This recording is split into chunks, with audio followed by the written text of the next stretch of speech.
Bienvenidos a mi rincón de YouTube, amigos amantes de las historias de terror, las creepypastas, las leyendas y por qué no, también de los libros. Si estás aquí es porque quieres escuchar una narración del maestro Lovecraft o de su círculo cercano.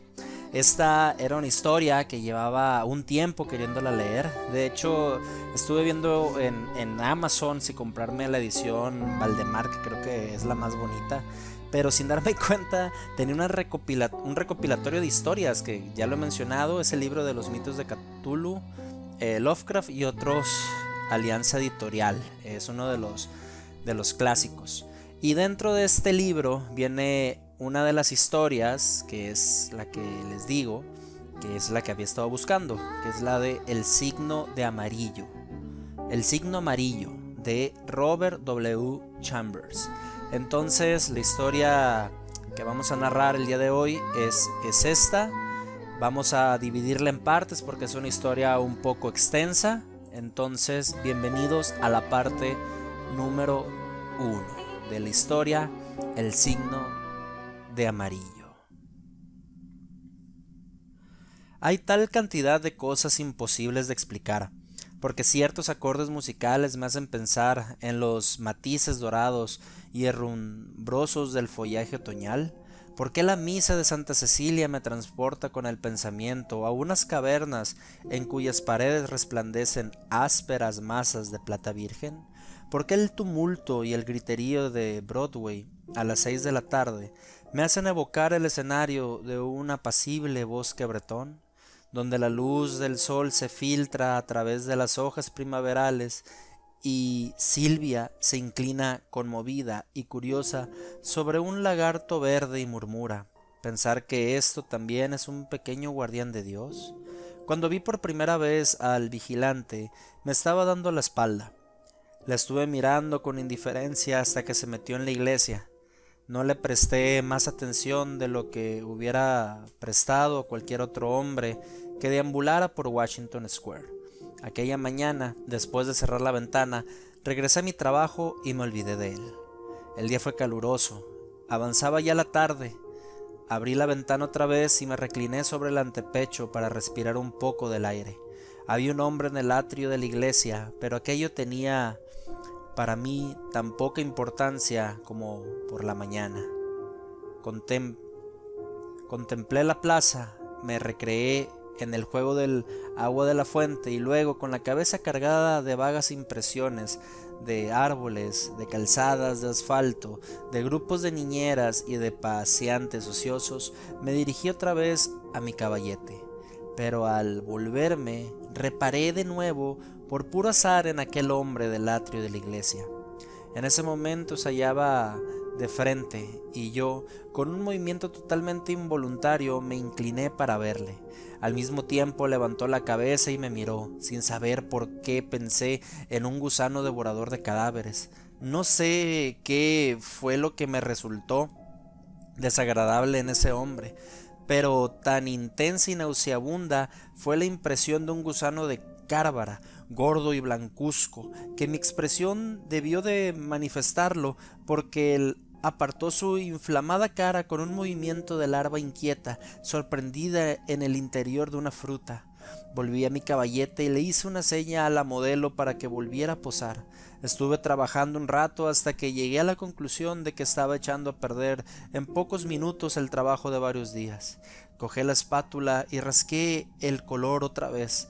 Me habían salido unos tonos de carne enfermizos, lívidos, y no entendía cómo había podido dar esos colores tan malsanos en un trabajo que antes resplandecía de salud. Miré a Tessie y ella no había cambiado. Un claro rubor coloreó su garganta y sus mejillas al verme arrugar el ceño. ¿He hecho algo mal? No, he estropeado este brazo. Le juro que no me explico cómo me ha salido semejante basura, repliqué. ¿Es que no he posado bien?, insistió ella. Lo ha hecho usted maravillosamente. Entonces, ¿no ha sido por mi culpa? No, la culpa es mía. Lo siento muchísimo, exclamó. Le dije que podía descansar mientras yo borraba con el trapo y aguarrás la mancha que corroía aquella parte del lienzo. Y ella se salió a fumar un pitillo y echar una mirada a la ilustración del Courrier de Francois. No sé si tenía algo el aguarrás o era defecto de la tela. El caso es que cuando más limpiaba, más se prolongaba la gangrena. Trabajé afanosamente para quitar aquello y no obstante la enfermedad se desparramó de punta a punta por toda la obra que tenía ante mí. Alarmado me esforcé en detener su progreso, pero el color del pecho ya había cambiado y la figura entera se había empapado de la infección como una esponja. Yo manejaba vigorosamente la espátula, el aguarrás, el rascador, y no paraba de pensar en la bronca que le iba a armar a Duval, que me había vendido el lienzo, pero no tardé en comprender que la culpa no era del lienzo ni de los colores de Edward.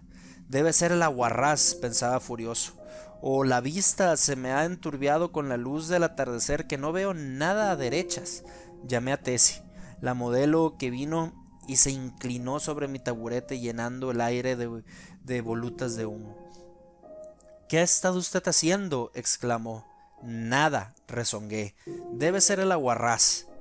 «Qué color más horrible», prosiguió. «¿Cree usted que mi carne parece queso Roquefort?» No, claro que no», dije irritado. «¿Me ha visto pintar alguna vez así?»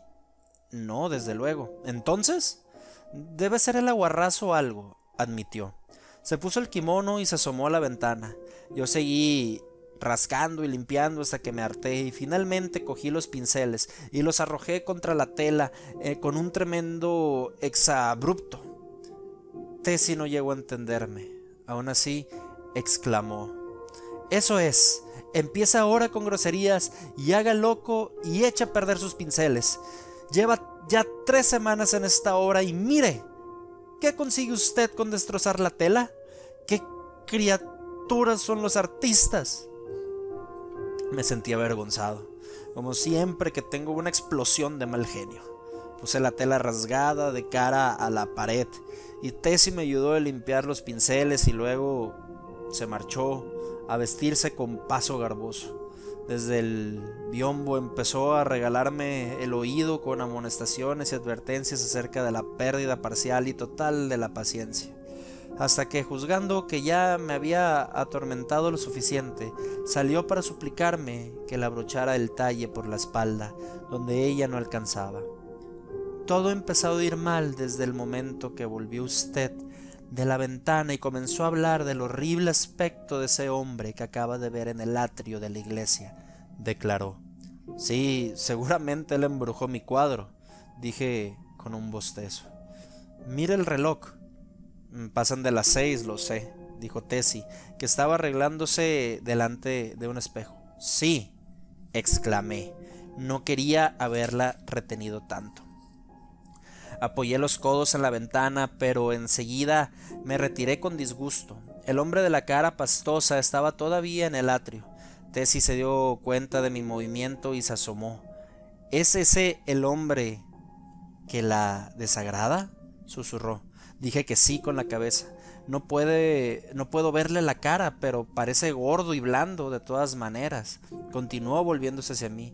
«Me recuerda un sueño espantoso que tuve una vez, pero», reflexionó mirando la simetría de sus zapatos. «¿Fue un sueño después de todo?» «¿Cómo voy a saberlo yo?». Tessie me miró sonriente. «Pues salió usted», dijo, «de modo que algo podía haber sobre él en particular, ¿no?» Tessie, protesté. «No me halague diciendo que sueña conmigo». «Pero sí es cierto», insistió. «¿Se lo puedo contar?» «Adelante», repliqué encendiendo un pitillo. Tessie se recostó sobre la ventana de espaldas a la calle y comenzó con mucha seriedad. «Fue una noche del invierno pasado. Me encontraba en la cama sin pensar en nada concreto. Había estado posando para usted y me sentía bastante cansada. Sin embargo, no conseguía dormirme. Escuché las campanadas de las 10 de las 10, de las 11 y de las 12. Seguramente me dormí alrededor de las 12 porque no recuerdo haber oído más campanadas.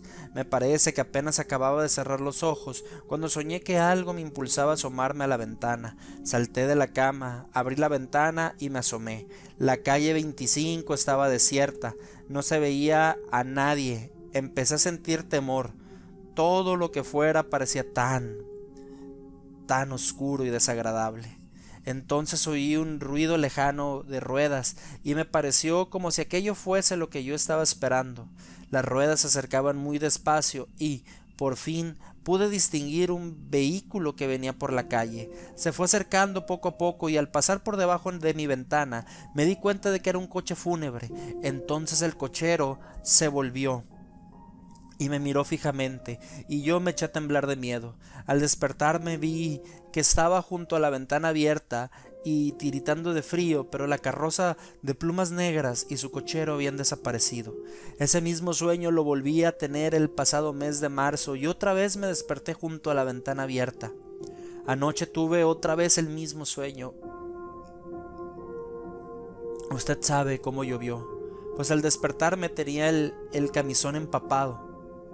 «Pero, ¿dónde aparezco yo en ese sueño?», pregunté. Usted estaba en el ataúd. «Pero no estaba muerto». «¿En el ataúd?». «Sí». «¿Y cómo lo sabe? ¿Acaso podía verme?».